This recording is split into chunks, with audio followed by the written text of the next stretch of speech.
क्या होगा अगर सूरज अचानक से गायब हो जाए? एक घंटे के लिए, एक दिन के लिए, एक महीने के लिए या फिर एक साल तक अगर गायब रहे तो क्या होगा? ये काल्पनिक तो जरूर है, पर अगर किसी भी तरह ये असल में हुआ तो क्या होगा? उस अद्भुत चीज को आप अभी देखने वाले हो। चलिए देखते हैं और चलते हैं इस अमेजिंग घटना के अंदर जो आपके रोंगटे खड़े कर देगी। चंद्रमा के साइज का एक बड़ा स्पेसशिप सौर मंडल के अंदर आ चुका है। धरती के लोग इस बात से बेखबर है। ये स्पेसशिप है एक दूर के तारामंडल में रहने वाले एलियंस का, जो कि सूरज को लेने आए हैं। वो डायसन स्फीयर नाम का एक एडवांस्ड मशीन ले आए हैं, जिसकी मदद से वो सूरज को अंदर डालकर अपने सौर मंडल में ले जा रहे हैं। सूरज ही वो चीज है जो अपनी गुरुत्वाकर्षण बल की मदद से धरती को अपने चारों तरफ घुमाता रहता है। पर अब जैसे ही उन्होंने सूरज को अपने जगह से हटाया, वैसे ही सौर मंडल के सारे ग्रह जैसे मंगल, बुध, धरती, बृहस्पति, ये सब ग्रह अपने जगह से हिलकर अलग अलग हो गए हैं और अब अंतरिक्ष में दूर इधर उधर घूम रहे हैं। और अंतरिक्ष में धरती बिना किसी कंट्रोल के अब तैरने लगी है। अब कोई सूरज नहीं है जो उसे कंट्रोल में रख के एक सिस्टम में रख पाए। धरती के एक साइड दिन का समय चल रहा है और अभी भी सब कुछ नॉर्मल दिख रहा है और आसमान में सूरज सही सलामत दिख रहा है। इधर धरती पर किसी को नहीं पता कि सौर मंडल के सबसे इम्पोर्टेंट एलिमेंट को किसी ने चुरा लिया है। ये इसलिए क्योंकि सूरज की लाइट को धरती पर पहुंचने में करीब 8 मिनट 20 सेकंड लगते हैं। उधर एलियंस अंतरिक्ष में सूरज को ले जा चुके हैं, पर धरती पर इसका प्रभाव ठीक 8 मिनट 20 सेकंड बाद होगा। 8 मिनट 20 सेकंड बीत चुके हैं। धरती पर अचानक से अंधेरा छा गया। अचानक से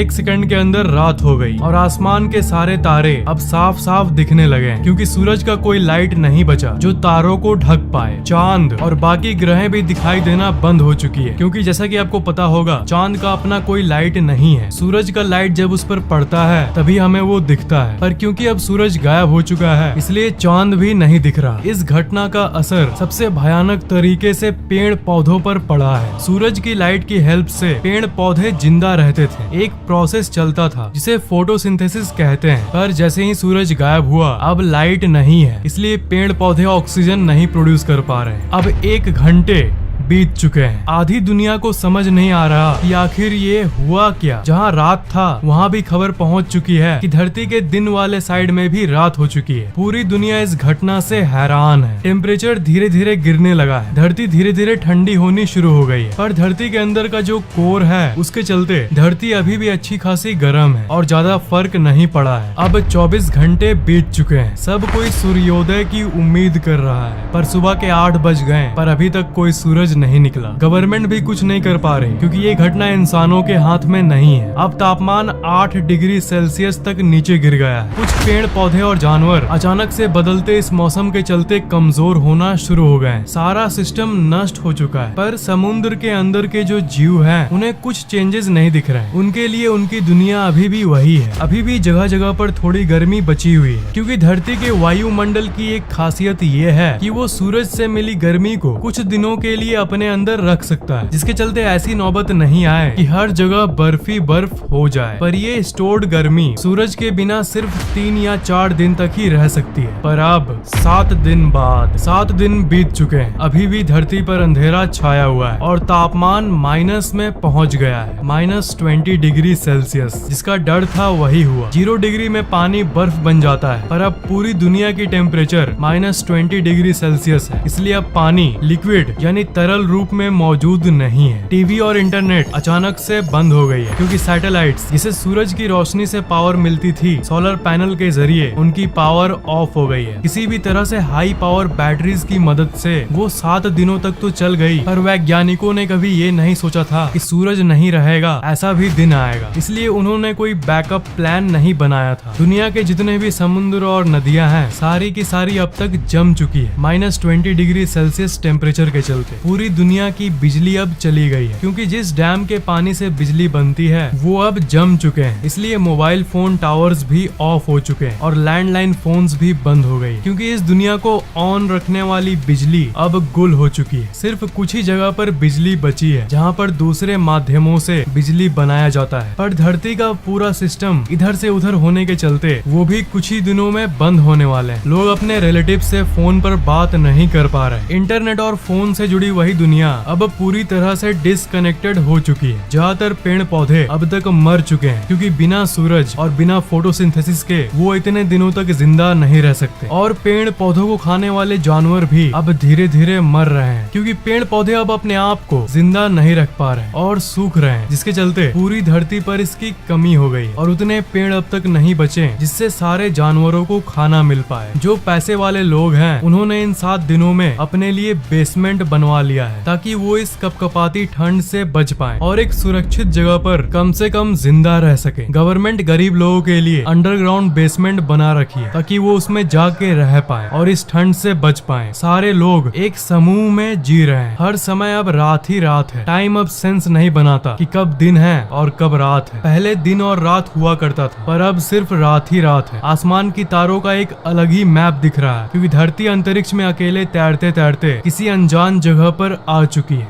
1 महीने बाद धरती ठंडी और ठंडी होते जा रही है। तापमान करीब -40 डिग्री सेल्सियस पहुंच चुका है और अब अंतरिक्ष से धरती कुछ ऐसा दिख रहा है। जमी हुई धरती जो कपकपा रही है। ऑलमोस्ट पूरी धरती अब बर्फ से ढक चुकी है। धरती के लगभग सारे पेड़ पौधे मर चुके हैं। उनको छोड़कर जिन पेड़ पौधों को ठंडी जगहों में पहले से रहने की आदत थी। धरती के ज्यादातर जानवर अब मर चुके हैं। समुद्र के अंदर के जीव की बात करें तो समुद्र जमने के चलते वो भी अब तक मर चुके हैं। क्योंकि सारे पेड़ पौधे खत्म हो चुके हैं इसलिए CO2 यानी कार्बन डाइऑक्साइड की मात्रा हवा में अब 1 महीने बाद इतनी हो चुकी है कि हर एक सांस अब सिगरेट के धुएं जितनी खतरनाक हो चुकी है। जब पेड़ पौधे जीवित थे तब वो हवा को साफ रखते थे पर अब हवा को साफ रखने के लिए कोई नहीं रहा। एक और जगह है जहाँ पर समुद्री जीव अभी भी बचे हुए हैं, जहाँ पर हीट ज्यादा है। जैसे वो नदियाँ जो कि किसी ज्वालामुखी के आसपास है। वो नदियाँ अभी तक तरल रूप में है इसलिए उसमें अभी 1 महीने बाद भी कुछ जीवन बचा हुआ है। 1 साल बाद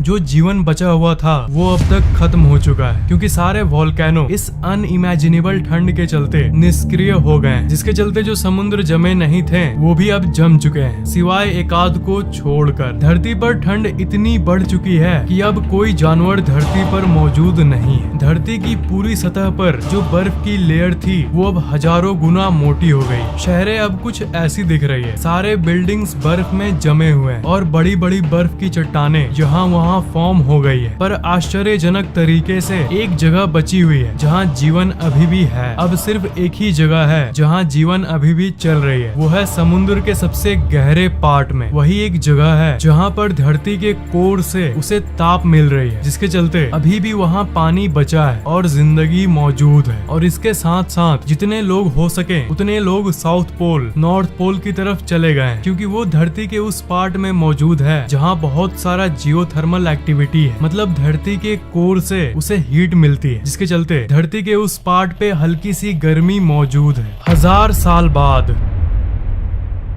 1000 साल बीत चुके हैं और अभी तक सूरज नहीं निकला। धरती की आबादी खत्म होते जा रही है क्योंकि धरती पर न ही कोई पेड़ है और न ही कोई जानवर। लोगों के पास खाने का कोई सोर्स नहीं बचा है। धरती में अब ऑक्सीजन की मात्रा अब ना के बराबर है। 1100 साल बाद और 100 साल बीत चुके हैं। धरती का तापमान -160 डिग्री तक पहुंच गया है और इस तापमान में इंसानों का कुछ ऐसा हाल हुआ है। 1100 सालों बाद अब धरती अंतरिक्ष में तैरते तैरते एक अनजान नई जगह में आ गई है, सौर मंडल से बहुत दूर। और इधर दूसरे side Jupiter, Saturn, Mars, mercury सारे ग्रह अरबों किलोमीटर दूर दूर हो चुके हैं एक दूसरे से। धरती फाइनली अब 1100 साल में तैरते तैरते उस जगह आ गई है जहाँ पर अंतरिक्ष के रैंडम एस्ट्रॉयड अब धरती से टकराना शुरू हो गई है। अंतरिक्ष में तरह तरह के एस्ट्रॉयड और दानव पार्टिकल्स घूमते रहते हैं और बहुत खतरनाक रेडिएशन भी आते रहती है जो कि धरती को कभी भी हिट कर सकती है। अपने इस सफर के आखिर में धरती एक बहुत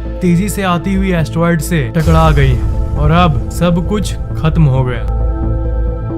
और अगर ये नहीं भी हुआ तो धरती अरबों साल तक ऐसे ही घूमती रहेगी और इस बात की भी चांसेस हैं कि कोई ब्लैक होल धरती को अपने तरफ खींच ले। पर दुखी होने की जरूरत नहीं है दोस्त, ये सिर्फ एक हाइपोथेसिस यानी एक कल्पना है। असल में धरती हमेशा सूरज से बंधी हुई होगी, पर इससे हमें ये जानने को मिलता है कि सूरज हमारे लिए कितना जरूरी है और सूरज ही वो वजह है जिसके चलते धरती पर जिंदगी संभव हो पाया है। सूरज के बिना धरती कुछ नहीं, इसलिए इसे भगवान का दर्जा दिया जाता है। इस कहानी में एक साइंस को मैं क्लियर करना चाहूंगा। जो मैंने शुरू में बोला कि सूरज जाने के बाद भी 8 मिनट तक लोगों को आसमान में सूरज सही सलामत दिखेगा, पर ये भला कैसे? असल में लाइट को ट्रेवल करने में समय लगता है। अगर मंगल ग्रह पर आपका कोई दोस्त है और वो वहाँ से आपको हाय करता है तो आपको धरती पर वो 3 मिनट बाद दिखेगा। मतलब अगर रात को दूरबीन से अगर आप मंगल ग्रह को लाइव देखो तो असल में वो लाइव नहीं है, असल में 3 मिनट की पहले की चीज आप देख रहे हो। एक और इंटरेस्टिंग एग्जांपल ये है, मान लो यहाँ से 66 लाख प्रकाश वर्ष दूर का एक प्लेनेट है जिसमें इंसान जैसे एडवांस्ड जीव रहते हैं। तो अगर एक बहुत ही पावरफुल टेलीस्कोप से धरती को वो लोग देखेंगे तो वो एक्चुअली में डायनासोर्स को देखेंगे, क्योंकि उस ग्रह से धरती तक लाइट को पहुंचने में 66 लाख साल लगते हैं। इसलिए अभी अगर रियल टाइम में भी वो धरती को देखें तो वो असल में डायनासोर्स को देखेंगे, पर यहाँ पर तो हम इंसान जी रहे हैं। और इस चीज को देखते हुए और एक अमेजिंग फैक्ट ये निकलता है कि रात को जो आसमान में आप इतने सारे तारे देखते हो वो असल में वहाँ नहीं है, वो कब के मर चुके हैं, वो